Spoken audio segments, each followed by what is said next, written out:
Okay, good afternoon. So we'll be presenting our approach on managing emotion on negotiation. So we'll be covering the following topics. First one would be emotion in negotiation, consisting of experience and expression, positive and negative emotion. How does emotion influence negotiation? How should we deal our emotion and our counterparts in negotiation? Strategies to deal with emotion at the table, followed by an example, and finally a conclusion. So first of all, the emotion in negotiation consists of experience and expression.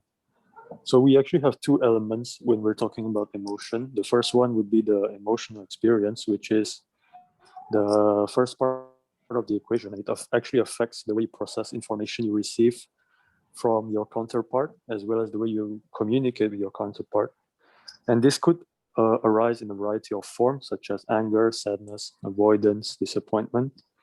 And it could be a conscious or subconscious thing, and you may be harder to hide from your counterpart if the emotional experience is quite strong.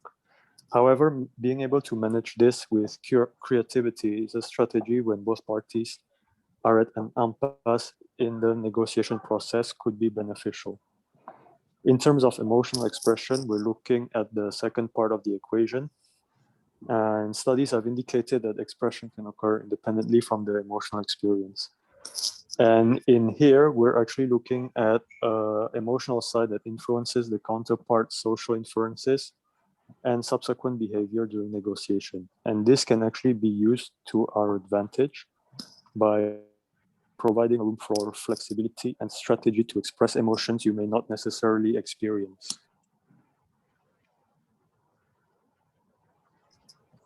So within experience and expression, there are positive and negative emotions. So I'll be first covering the positive ones, which can include composure, joy, satisfaction, contentment, as well as positive expressions such as smiling, head nodding. And in most cases, having a positive emotion when entering a negotiation is a better approach to get a positive outcome in a way. But it does not necessarily mean that the negotiation will be success. As, for example, being positive in a negotiation where the matter isn't really suited to the emotion could lead to it backfiring on the negotiator. Now, looking at the negative side, we have negative experience such as fear, anger, disgust, as well as negative expressions such as not smiling, no eye contact, maybe grinning. And in most cases, having a negative emotion when entering a negotiation isn't a recommended approach. However, it does have its uses, especially when you're trying to create value for yourself and protecting your own interests in a negotiation. Now we are talking about how does emotion influence negotiation. The emotions we feel when entering a negotiation can have a profound impact on the outcomes we achieve. For example, in this model, we can see that emotions may change goals and strategies of the negotiation. Each negotiation situation starts with some set of goals associated with ourselves and with other parties, which relate to a choice of negotiation strategy and tactics.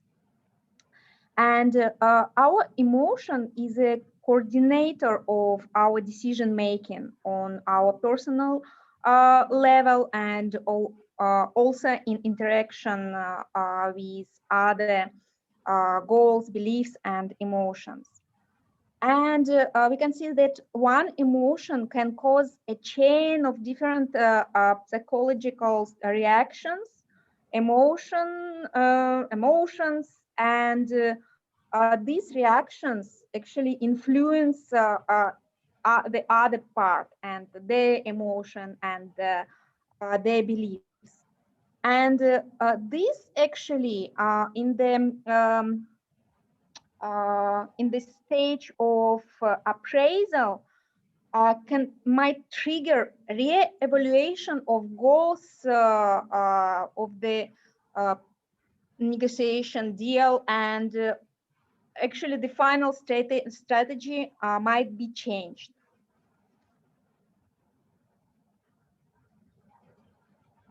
understanding of how emotions impact the situation can give us a huge advantage. Now we will try to understand every emotion and how this emotion influence negotiation. For example, feelings like anxiety or nervousness can affect a negative outcome. A negotiator that feels that emotion, he actually urges to exit very quickly from the negotiation process. Anxious negotiators from the beginning just develops low aspiration and expectation, and he make very timid first offer. Of course, this behavior directly predicts a poor negotiation outcome. Or anger, for example. Anger is one of the most destructive emotions during negotiation. It's always causing deal making to break down because each side sacrifice it needs in order to save a face. Um, it's interesting that many people continue to see advantages to feeling or appearing angry, but it's really not a good strategy.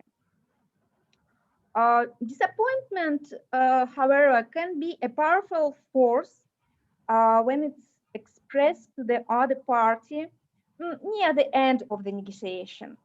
Because expressing disappointment can serve a more tactical purpose by encouraging the other part to look critically at his own actions. And the other part actually might consider whether he wants to change his position to reduce the negative feelings he caused. It's interesting that in certain situations, happiness might be negative emotion because when we show happiness or excitement, it can actually trigger disappointment in others. Um, it's better not to show our excitement during the negotiation.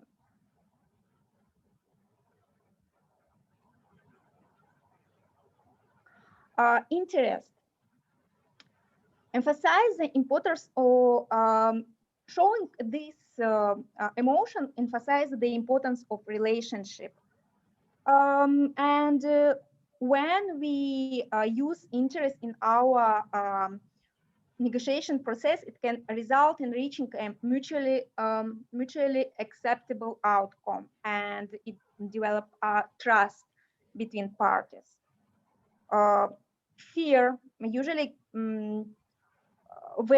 also very distracted emotion, and a negotiator who feels this emotion get really very little from negotiation, and he tends to accept the other party's proposal. Pride and overconfidence can create environment where other side is unwilling to collaborate. It might also lead to a breakdown of negotiation and miss out on potential opportunities. The best emotion for negotiation is calm and just be positive, and it really can help facilitate a more favorable outcome. Now that we know about how emotions are important and they influence negotiation, how do we keep this knowledge to deal with our emotions and our counterparts in the situation involving negotiations? To go deeper into this, first we'll go briefly into what is emotional intelligence. It's a general trait, and people who have this trait are the ones who can identify their emotions as well as what others are experiencing. Additionally, they have the ability to understand the impact of these emotions on their thinking, and very importantly, using this knowledge to get better outcomes. Plus, being able to manage these emotions in a productive manner to accommodate the purpose involved. Now, specifically for emotions in negotiations, what role do they play? They can convey information, influence our behavior as well as the counterpart's behavior. They could be incidental to the negotiation or integral to the negotiation. So just to explain, incidental to the negotiation is something, for example, if a negotiator, say he burnt his tongue drinking a very hot coffee right before entering the negotiation room, he's likely feeling maybe a bit upset, a bit angry. So that's the emotion he's feeling at that point of time. But it has nothing to do with the negotiation as it is. It's just incidental to the situation. So that is an incidental emotion. Compared to an integral emotion, which is something which is extremely important in terms of most likely would be some term or condition, part of the negotiation, which is very important to this counterpart. Within the negotiation framework, emotions could appear either as steady state, which means if maybe the negotiator throughout appears to be maybe even angry, or it could be an emotional transition where it started off in a pleasant way, but during the negotiation, move from a pleasant or happy situation to a negative or angry emotion. And it's been often observed that negative emotions and these kind of emotional transitions where the transitioning is into a negative emotion tend to gain more attention. So what does it mean to knowing that emotions are involved in negotiation? What can we do? So it's been proposed by Piotrowski and Kopelman that negotiated expertise in emotion management is actually a learnable skill. And how do we use this learnable skill? It will help us to deal with our emotions by making sure that we strategically display our own emotion, as well as have the ability to give an appropriate, relevant response to the counterpart's emotion. As far as the display of our own emotion is concerned, we can adjust our emotional display according to the objectives involved. So what this means is, if we want to get desired outcomes, we could strategically display specific emotions. For instance, in a situation where a negotiator has a high power, if he displays anger, chances of his getting benefited or deriving more value from the negotiation becomes much higher.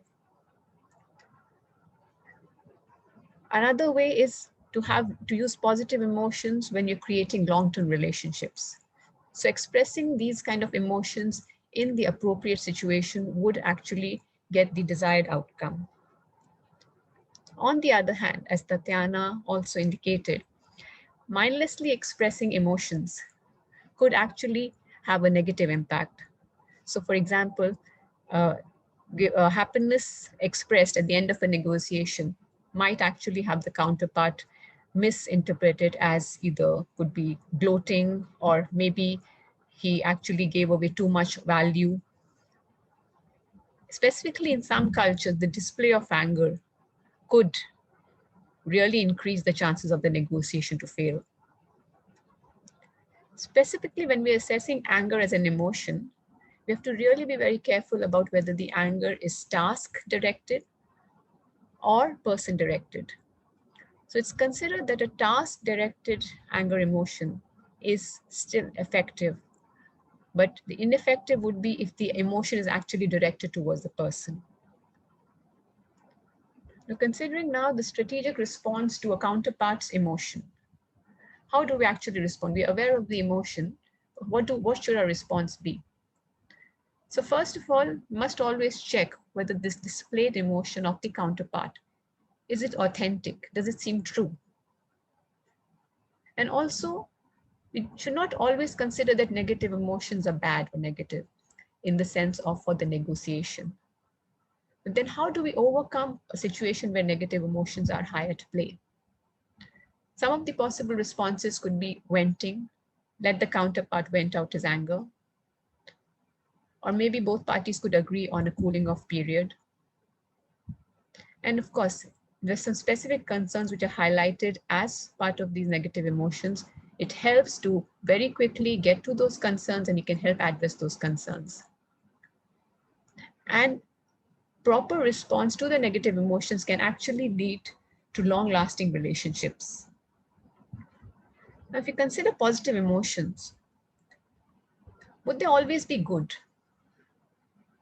So it seems not necessarily, because in positive emotions, because they are considered as more desirable and people try to focus on the collaborative interaction, it could actually lead in some situations to focus on just dividing the pie in a proper or equitable manner, compared to not thinking beyond in a situation where maybe you have an opportunity to grow the pie, but instead of thinking about that outside opportunity, just focus on the limited pie and we just focus on getting it divided equitably.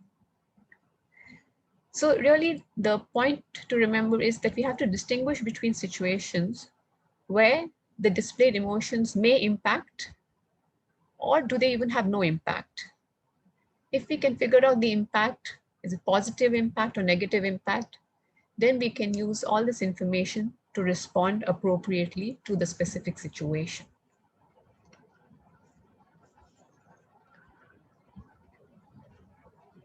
Okay, so far we have seen that negotiation is a topic that can raise a lot of emotions, and for many people, just thinking about an upcoming negotiation can increase anxiety.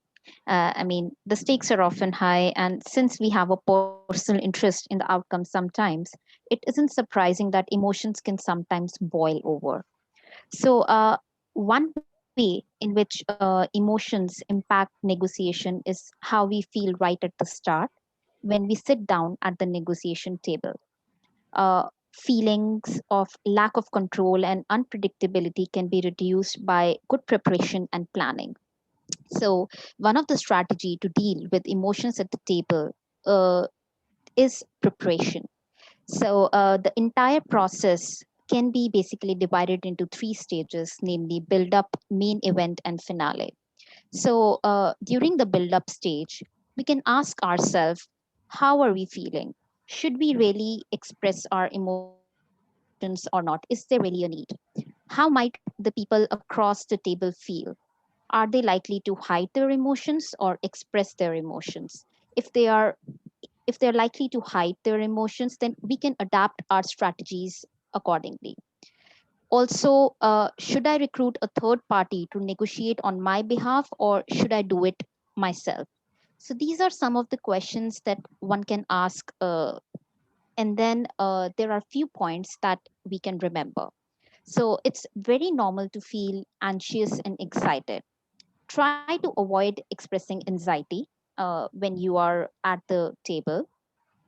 Expressing forward looking excitement may help build the rapport. And in emotionally charged situations, such a situation like a divorce, consider having a third party involved rather than negotiating yourself. So these are few points and some of the questions that one can ask during the build up stage.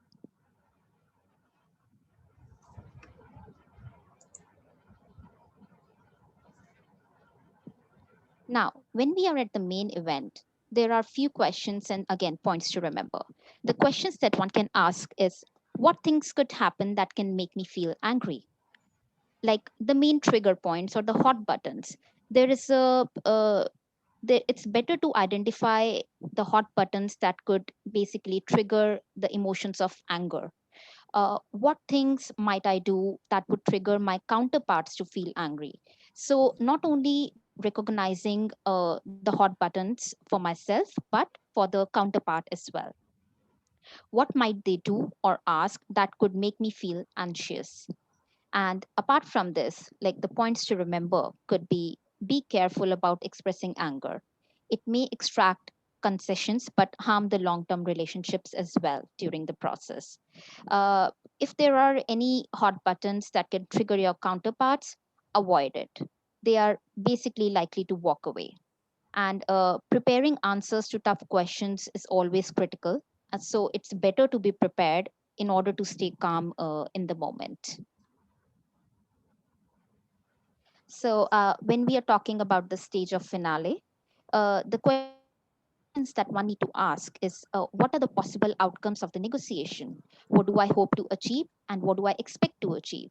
So is there any alternative agreement that we can settle on, or is this the final solution that I want to settle?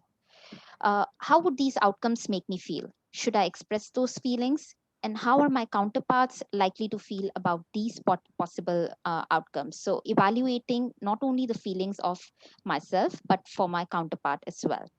And always remember that in order to reduce disappointment, it is better to outline the clear expectations and adjust them accordingly throughout the negotiation. When you feel pleased about an outcome, it may be wise to keep it to yourself and not express it immediately. The best negotiators are the ones who create value for everyone and not just for themselves. So it goes without saying that the better prepared we are, the more confident and powerful we will feel, and the more in control. If we have planned by considering everything that the other side is likely to raise, know how we are going to respond and what trades we can make, we are less likely to be thrown by anything the other side puts to us, and the unpredictability is reduced. So these are the key takeaways from what we have discussed about the strategies to deal with emotions. Emotions are basically hardwired in human beings. They can help you influence and persuade the people across from you in any negotiation.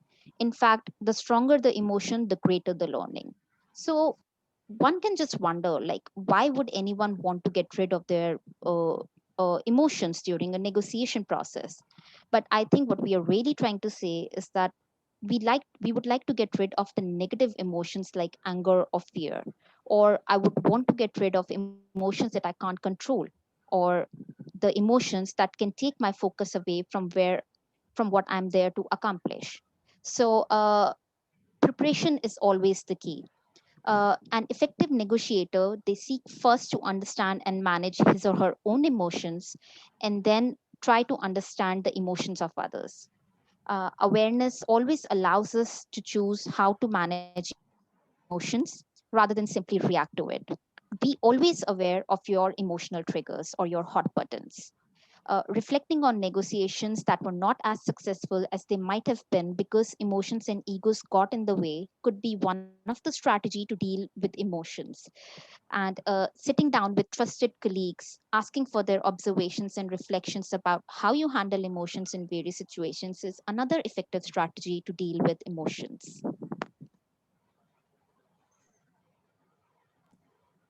Now we will discuss a case study example. A high-stakes negotiation where emotions were running high is the example of Iran's nuclear option. The situation was that Iran was becoming increasingly belligerent and increasing their uranium enrichment activities. There was a need to negotiate with Iran in these highly tense and emotional situations. On one hand, Israeli Prime Minister Benjamin Netanyahu believed in a no concession approach.